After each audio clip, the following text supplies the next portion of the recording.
Most people have difficulty going through the day-to-day experiences of life without feeling tension, stress, anxiety, impatience, fear, just a periphery of energies that come up inside, even just in the course of a normal day. It is so prevalent that it is considered normal. In this society, stress and those variety of feelings and experiences are just accepted as a necessary part of Western pace of life. This is not true. The person who has taken on the real challenge is the one who dares to stand on the center of truth and interact with every single thing, every single moment of every single day, with no exception, from that place. If you do so, you will not have problems with these experiences. The center of truth is that nothing is happening.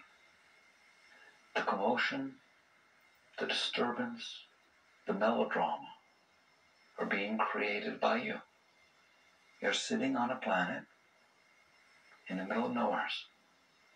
Absolutely in the middle of nowhere. There's nothing else going on except that this giant ball of dirt is spinning around a star. That's about the biggest thing that's happening. And I forgot. It's also turning on its axis. So you have this thing rotating on its axis and spinning around the star. That's all that's happening. There's nothing else happening. It's all just on this little piece of dirt in the middle of nowhere. Where's the stress?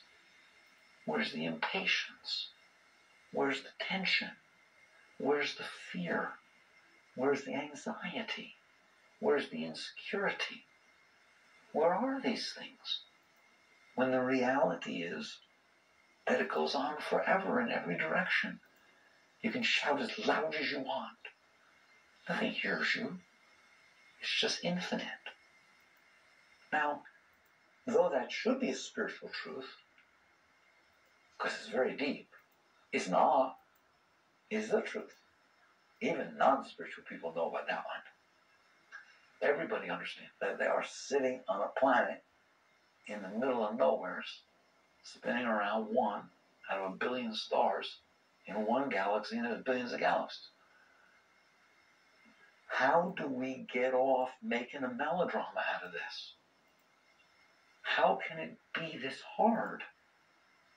Why are there so many problems? And aside from the fact that that's all that's going on, and please remember it, as if that's not enough to free you, you don't even stay here forever. You stay here for a tiny little piece of time. 50, 60, 70 years or something. It's absolutely nothing. It goes by so fast you blink your eyes, you missed it. All right? And you get to spend a very finite, remember, it's been here billions of years. It's spun around the same star. 70, 80 years ain't a whole lot compared to billions. So like a tiny little piece of time, just a speck of time on a speck of dirt. And you can't handle it. Let's get good and personal. You freak out. You get uptight. You go ballistic. A speck of time on a speck of dirt. That's how you have to look at it. Because that's the truth. And that's all that's going on. And now, both of those parts, everybody understands. Everybody knows you ain't staying. And everybody knows it's just a speck of time on a speck of dirt. And you should not have a single speck of a problem. It's none of your business. You didn't create the speck of dirt, and you don't determine the speck of time. It's enough that it's so little, so finite in both cases. But then you realize it's not even under my control. It has nothing to do with me. It was here before I got here. It will be here after I leave. Now, why not live that?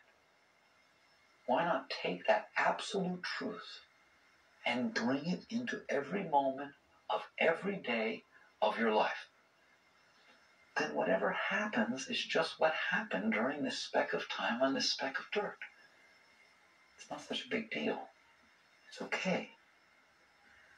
And at some point in your life, you get tired of your melodrama. And that's the point I want to know you. You're much more fun once you got tired of your melodrama. Until you're tired of your melodrama, you're very melodramatic. Okay?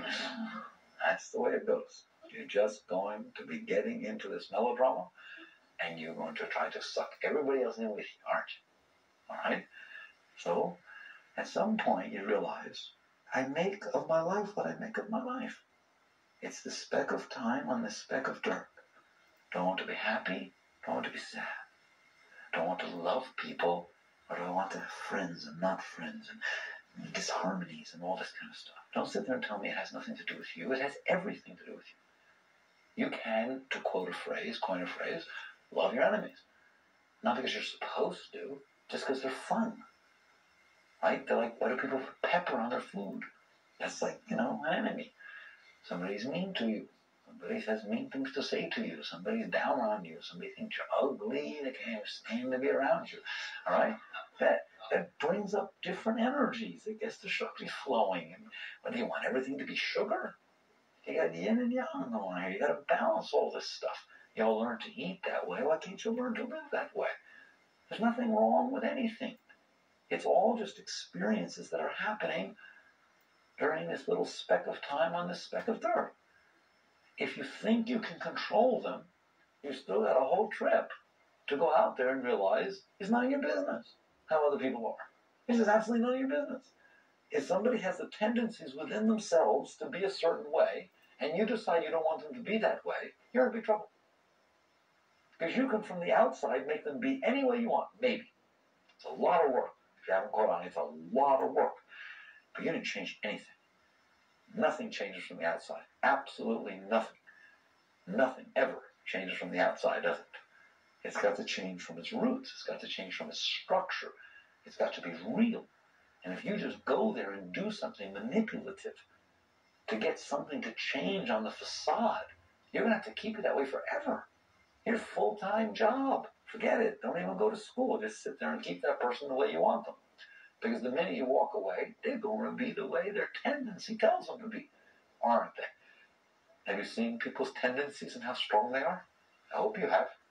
Have you seen your tendencies and how strong they are? I hope you have. That even when you mean to change something, boom, there are those tendencies again. Darn tendencies. They come up from inside, don't they? And the next thing you know, you're behaving in a way that you said you weren't going to behave. You're doing things that you said you weren't going to do. Anybody notice that? Tendencies are very strong. So not only do you have them, but other people have them. So if you decide that other people should behave the way you want them to, you're going to ruin your speck of time and the speck of dirt. You're going to someday wake up realizing you're fighting with everything. Realize you're afraid of everything. Realize your mind is constantly thinking what could go wrong. Constantly looking at all the possible scenarios and options of what might happen that you don't like, or how you might lose what you do like. Anybody ever have that even once, maybe? Goes on a lot, doesn't it? Constantly checking it out, going through the possibilities and so on. You've ruined your life. That's not fun. Why would you want to live like that? Why would you want to do that? You don't have to do that. You don't ever have to do that. All you have to do is be willing to let things be what they are. You be willing to let someone's tendencies be what their tendencies are. Be willing to let life be life. Be willing to permit the situations of life to unfold in the natural way that the situations of life will unfold. And experience them. And realize that you can handle the highs and the lows, the goods and the bads, all of the opposites can come to you and help you and be experiential. This is how you live your life without melodrama. You are making the melodrama. There is no melodrama. If somebody comes to you and throws love all over you and then leaves, then you experience what it's like to have love thrown all over you, and you experience what it's like to have someone leave after they have thrown love all over you. Did you not want that experience? Why? Which one do you want? Which one do you not want? There are lots of experiences to be had. Why are you so sure it's the trip to Paris that you want and not that? Why are you so sure you want the person that comes and throws love all over you and just keeps throwing love all over you and never leaves? You might get very tired of it. How do you know which experience you want? You think you know. Are you ever right? No. You're never right. If you were right, you'd be in samadhi. Gotta do what I want it. It's over. Ecstasy. It doesn't work like that. You don't know what you want. And the very fact that you want or don't want is what's ruining your life. Otherwise, you're living your life. Instead of manipulating your life, instead of thinking about your life, instead of controlling your life, instead of fighting with your life, instead of melodramaing your life. You're not supposed to be doing that. There's only a speck of time on a speck of dirt, remember? Don't waste it. Don't sit there and think, if only I can get it this way, I'll be okay. That's not true. You get it any way you want, you'll find it won't be okay. Because until you're okay, it's not okay. And as long as you think there's a way it needs to be for you to be okay, you're not okay. That's not how it works. When you're okay with how it is, you're okay. And when you're okay with no matter how it will be, you're in great shape. And when you're okay with every way it ever was, you made it. You attained to a great state. You will be in a state of ecstasy. You will feel the same joy that those moments when someone feels when something goes the way they want, right? Someone you like comes and says they like you. How does that feel? I want you to feel that every minute of your life. Who said you can't? You did. You said, I only get to feel that when she comes up and tells me that she loves me for the first time. Because you must admit, don't tell anybody. But it gets less and less each time she says, by the time you're married for 20 years and she says it all the time, you say, yeah, I love you too. The same thing, you get used to it. Why? You don't understand what's happening. That Shakti is always there. That's all that's happening is a rush of Shakti. That is always there. That is there every minute. Just any time, any moment, joy should shoot through your being until you're in ecstasy. That's what should be going on. Why is it not? Because you said it can't. You said, I don't like her sitting there. I want him to sit there. You said, this is taking too long, this talk. I have someplace I'd rather be. In other words, I can't be in ecstasy now. I can't be in ecstasy now. There's someone else I'd rather be. You've got to catch on. That's what you're saying. And when you say that, the very act of saying that stops the flow of Shakti. Because when the mind gets what it wants, the mind is like a door. It opens. When the heart gets what it wants, the heart is like a door. It opens. When the heart is open and the mind is open, that's when it happens, isn't it? That's why even people who don't know how to open their heart and never heard the term ever before and don't know how to open their mind and don't even know they have a mind, they think they are it. When someone that they got their eye on runs up to them and says, I've always been afraid to tell you, but I think you're the most handsome or beautiful person that ever lived and I love you so much, and runs away. Whoa. Bye-bye. Why? Because that makes the heart open. And that makes the mind open. Why? Because the heart and mind wanted that. And therefore, when they get what they want, they open. All right? They'll become much more open under those conditions. And then when they open, you'll see that these chakras are doors. They are doors to the flow of the prana, to the Shakti. When they open, whoa, the Shakti is always trying to push up. You will get a rush.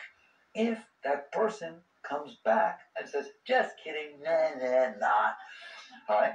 You will notice that they close like that. And that you no longer feel this rush of energy. Isn't that amazing? Haven't you noticed that? You've been alive all this time, living inside of that machine, and you don't understand anything about the way it works? That's how it works. So now you got two choices right then. You either sit there and feel that I have to get them to not be kidding. I have to make sure that they do love me. I have to change my clothes. I have to wear deodorant. I have to do something. in order to make sure it comes out the way I want, or, I have to find out how to keep my heart and mind open, even if they say, just kidding, not. Then it doesn't change. Then it's non-conditional. And that's what you have. You have non-conditional joy, ever new joy. Those are your choices in your life.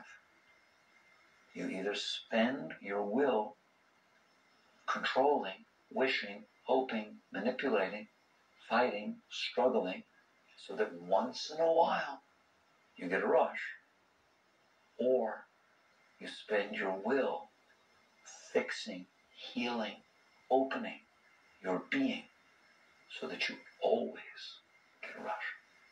I don't care if you ever attain to that state, you let it be indelibly marked within your being that you have the ability to always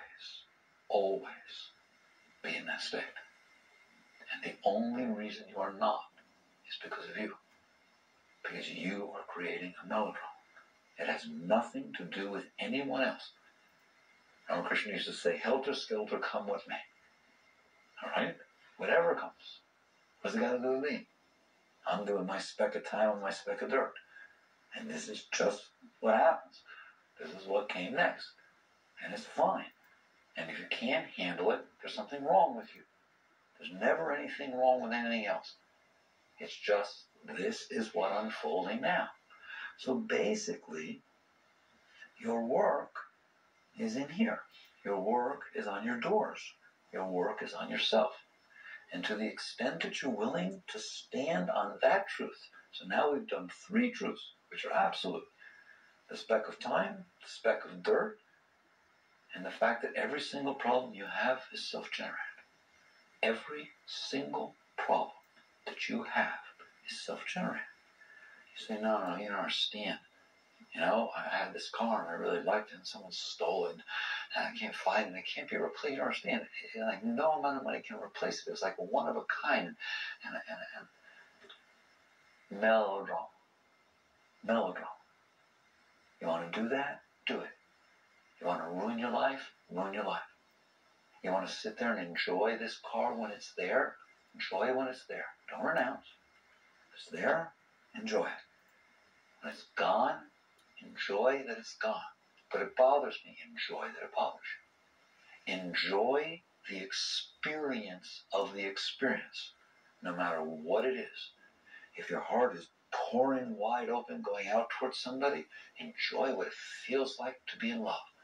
If your heart is aching and ripping at you and feeling it's been, left behind and deceived and denied and wants to reach out and doesn't know where to go, enjoy the experience of the human heart. Feel what it's like to be human. Enjoy the experience. Honor the experience because it can't touch you. You are the one that's experiencing the experience. You are the consciousness. You are the self. You are the Atman. You are the soul. You are the being. And you are in there. And if the heart is opening, going out, you are experiencing that. If the heart is closed and aching, you are experiencing that. To the day that you say, that's all I want, is whatever experience comes to me. This is my honor to experience this. How far will you go with this? When Ramana Maharshi, great saint, very great saint, was in the Himalayas with his small clan of devotees, they were attacked by robbers. And they not only were robbed, but they were beat. And they came in with clubs and things, and they beat the master, they beat the disciples. And at one point, one of the disciples fought back or something, or Ramana Maharshi said, do not fight back. And the master let him out. They lay there, and the next morning, cleaned up, never talked about it. That's what happened now. Now you can sit here and say, that's crazy. That's insanity. You want to know why you say that? Because you're afraid it'll happen again. You didn't like the experience. You want to stop the experience. Ramana Maharshi is the one who stopped the experience. Because he experienced it only while it was happening. It then had no effect on his life from that moment forward. He neither feared that it would happen again. Why should he? It hadn't happened before. What do you think? If it happened once, the probability is greater it will happen again? Probably the probability is less. You already rolled your dice. You already found out. You were enunciates, you didn't have anything. Whatever it was. Basically, there is no increased probability. There's only increased some scars. There's an increased impression that got made on you. So now every time you walk down the street, every time you hike a mountain, what comes up? That impression, that's some scar. So you got affected by it forever. He didn't. He processed it, experienced it, accepted it, and released it. Who won? He did. It left no impressions. Please, I know it's scary to even talk like this. You can forget it all when you walk out the door. But just for a moment, dare to see the truth. The truth is that's what happened during that speck of time on that speck of dirt, isn't it? That's what happened. When I ask why was that bandit born when he was born, and why did he meet this person and that person, and why did his parents beat him, and why did that happen, and why did where he spent the night last night end up snowing so he walked this way? Why? Why is everything in the universe the way it is? Because of all the forces that ever were have culminated in the now. Because the dinosaurs walked on the face of the earth, that guy ended up in that place at that time at the same moment you were. If one dinosaur took a step differently, something would have changed and it wouldn't have ended up that way. If he ate something different for breakfast 3 years earlier, he'd be off the schedule a little, oh, this is good, one extra bite, just knock it all off. Why? Things are because of the forces that exist. And they all interact together and they make up the moment. And the moment becomes like a wave that moves all of its causes and become the effect that make up the next moment. And everything's interacting like that. And it ain't personal. It was not personal that took place to those people at that time. Guess what? Nothing's personal. If somebody hates your guts, it's not personal. The fact that that person hates you got to do with his mother, got to do with his first wife, got to do with his genes, got to do with his teachers, got to do with who he ever met and who he ever didn't meet. There is so much going on, and the fact that your hair is blonde and so was his mother's, and the fact that you just happened to be in that place at that time to drop your newspaper so you bumped heads in the store or something. Who the heck knows what all of the factors are? They're big, aren't they? They're way beyond you. There's no why. There's just the experience of the moment. And the wise being understands that to minimize suffering, you don't make melodramas. You don't make melodramas. There's no value, none, in melodramas. You dare to experience reality. And you open, and the most miraculous thing happens. You find out you're fine. You find out you're fine. You find out someone came and loved you and showered you with love and you were fine. And they left, and you don't know why. And your heart and mind are going banana and berserky, and all that's going on inside of you, and yet you're fine. Because you know it will pass, and you're willing to experience what you need to experience, and you don't hate the person, and you don't end up being afraid of other people. I want to see you go through it without some scars, without impressions. And it's not personal. You're not trying to figure out, what did I do? What's this? It's just, this is what took place. You mixed yellow and red and got orange. Don't ask me why. You mix yellow and red, you get orange. You mix this person and that person at this point in time with the stars this way and these some scars and these impressions, this is what you get. Orange. It's okay.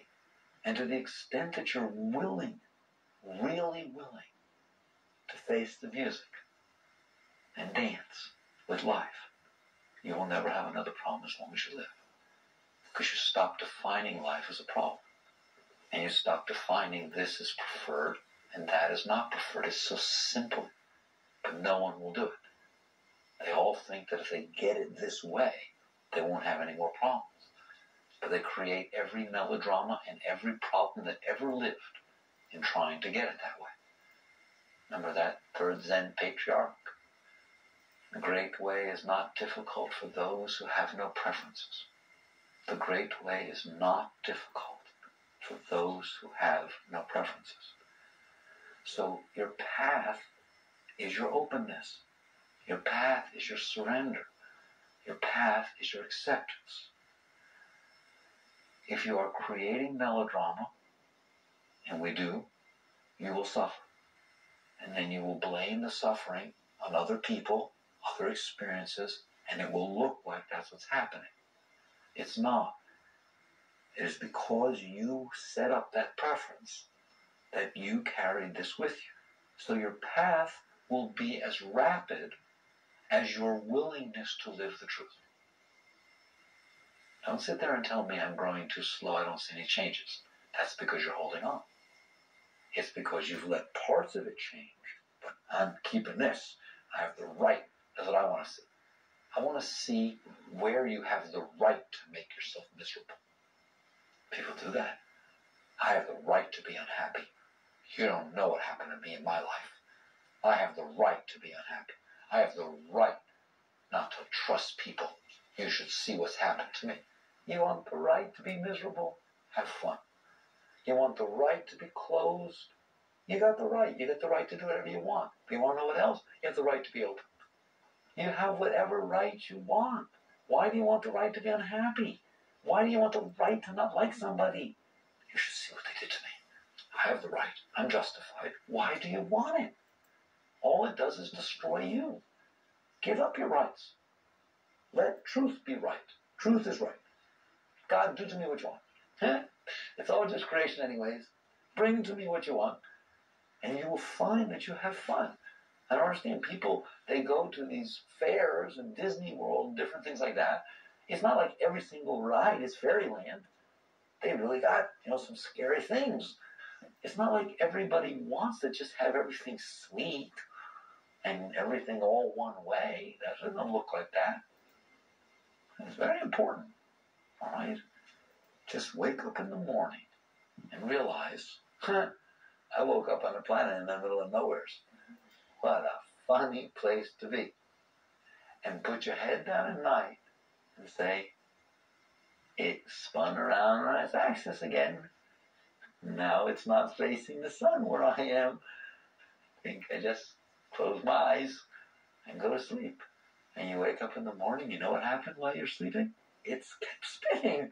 And now where you are is starting to face that little star again.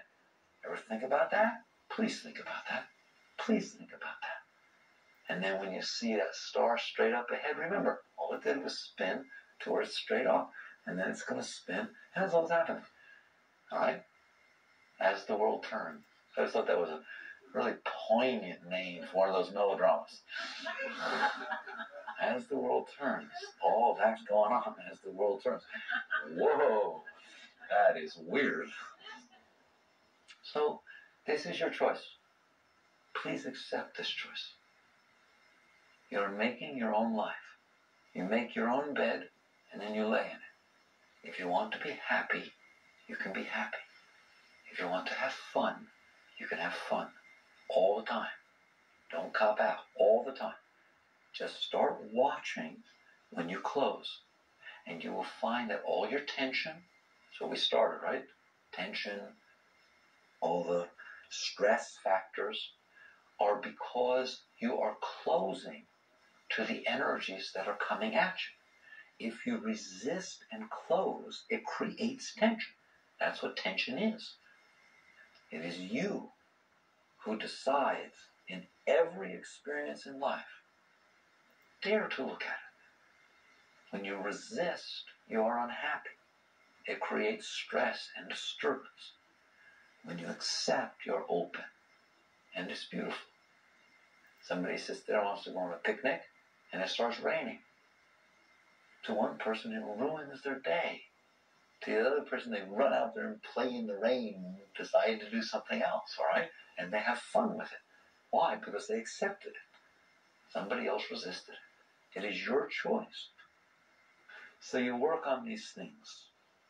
You work on these things so you can be a rarity on this earth. You can be a happy person. You can be a person without melodrama, a person without moods, a person that's always there when others come to you. You're like the rock at Gibraltar. It's always there, all right? That's a grace. You bring a great blessing to the people around you. How would you like to be around someone that wasn't moody and melodramatic, and you knew all the time that your friend would be there? Not just their body, but them. You didn't have to worry about who you were going to find there tomorrow. Happens like that with people, doesn't it? Like somebody's possessing their body is a totally different person every time you go there. All right? No, you be different. And don't expect other people. That's the greatest. I can give you some clues. You ain't going to make it if you think you're taking anyone with you. You do it. You do it. Even if no one else does it, you do it. All right? And you will find that you create a force that is so powerful. And whoever comes into it will be lifted. Yogananda said, there's a tape I have of him. He said, you practice these teachings I've given you every day, every night. And whoever will see your eyes will be changed. This is the power of living truth. Drag her down.